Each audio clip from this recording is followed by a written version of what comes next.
Hello, everybody, and welcome back to my channel, and welcome back to the continuation of my book reading of Lord of the Flies. It's been a while since I continue with it. I'm gonna let you know why. Also, the reason is very simple. I actually stopped reading the book because it was getting too hard for me to actually understand where the story was headed. I know I just got really in the early stage in the first 3 chapters of the book, but it was already so detailed and it was getting really confusing for me to actually really get deep into the story and get really embraced with everything that I was reading. To a certain point, it was just becoming too hard for me to actually read the book. So at a certain point, to be honest, I really lost interest. But I kept, because it was a book I got from the library, and I kept renewing it. So I always been back and I always brought it back home with the plan of actually continue with it. I really want to continue with it because I really liked the whole idea behind it and the whole story in general. So I really want to continue with it.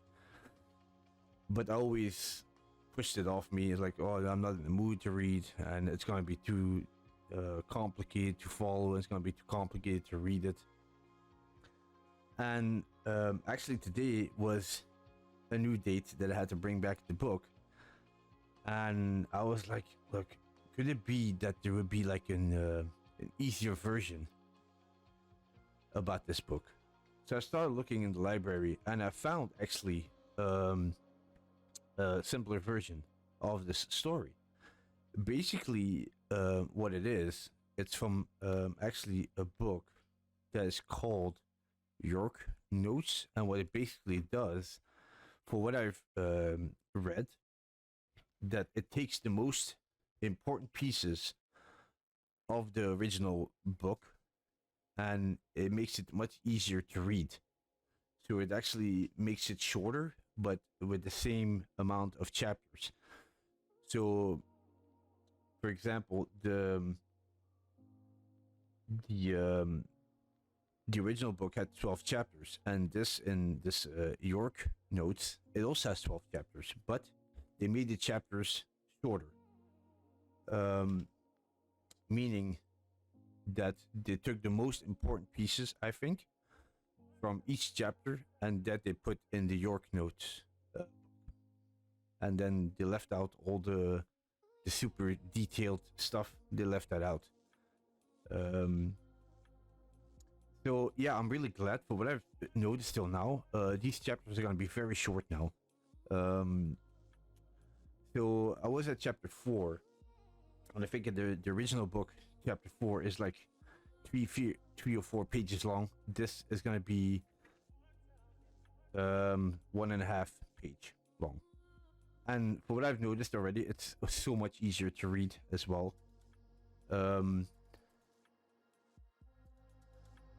So I'm actually glad that there's something like this, so I will be able to continue with the story.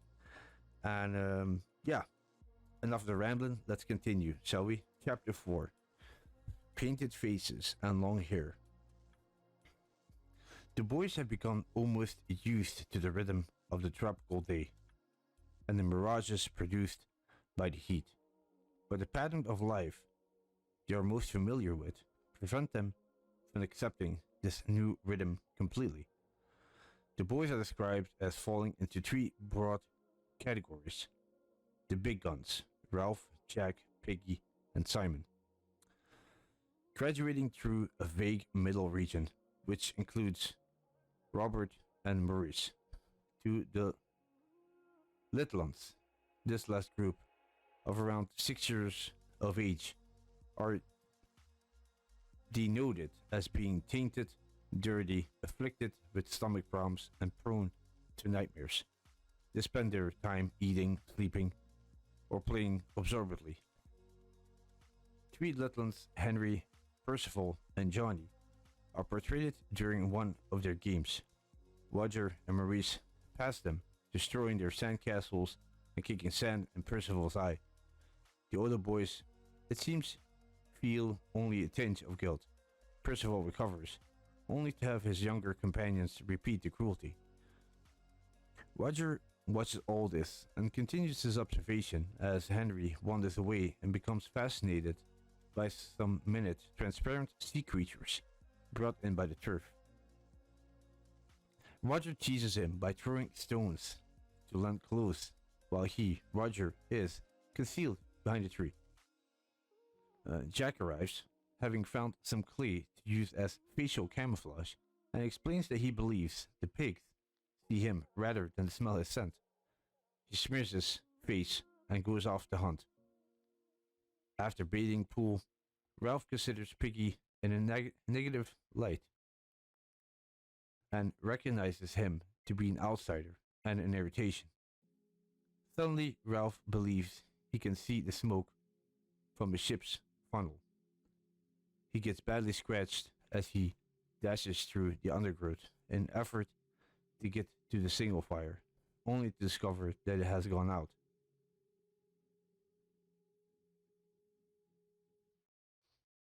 Ralph shouts to the disappearing ship in an expression of his total despair. The hunters return, chanting in a triumph, having killed a pig. Ralph, at odds with the torrent of enthusiasm, states that the signal fire was out when there was a ship passing. Eventually, Jack realizes the futility of hunting against the possibility of a rescue. Unable to face the barrage of supporting comments from Piggy, he punches him, breaking one lens of his glasses. Jack apologizes gruntily for letting the fire go out. It is then relit, using the only remaining lens in Piggy's spectacles. The boys cook the pig, and Ralph is forced out of his silence to accept some meat. Piggy asks for some, but Jack points out that he is not entitled to any because he did not hunt. Simon, guilty at not having hunted either, gives this meat to Piggy. Jack is infuriated at this apparent ingraduate show towards his hard work and generosity. He glories in retelling the story of the hunt, and some of the boys reenact the kill in primitive style. Ralph, unable to come to terms with their failure to contact the ship, decides to call a meeting. And this will be the end of this chapter 4. And what they actually done here in these York notes is that they add a comment, it's like a little summary on what's actually going on. So I'm also going to read that. Here it goes. In the early part of this chapter, patterns of behavior have become settled. The routine of the day, the way the boys have become pigeon-holed into groups, and initial impressions of the characters are now crystallized. On the other hand, elements of that same behavior are magnified and enlarged as the chapter progresses. A gradual de-civilization is emerging. Evidence of this can be seen in the lack of cleanliness, overeating, and personal hygiene. The same deterioration is noticeable in the way that Roger's unkindness is copied by Maurice and then repeated by the Littlands. Although Maurice feels some shame at his actions, he quickly forgets about what he has done because there are no adult parents to punish him. Finally, the hunter's response to their successful kill is both primitive and pagan, complete with tribal dance, trisyllabic chanting, and a simplistic replay of the whole event. The characteristics of Ralph and Jack are further developed in this chapter. Jack is determined and single-minded in his pursuit of the pigs, yet proud and pugnacious in the incident involving Piggy. He apologized for letting the fire out, but not, you will notice, for breaking the glasses. He lashes out at Piggy, partly because he is embarrassed at the truth of his admission, but also because he feels cornered. The apology is a painful and unusual experience for him. Ralph exhibits real despair at the passing of the ship, possibly because he is beginning to feel the pressure of his overall responsibility for the boys.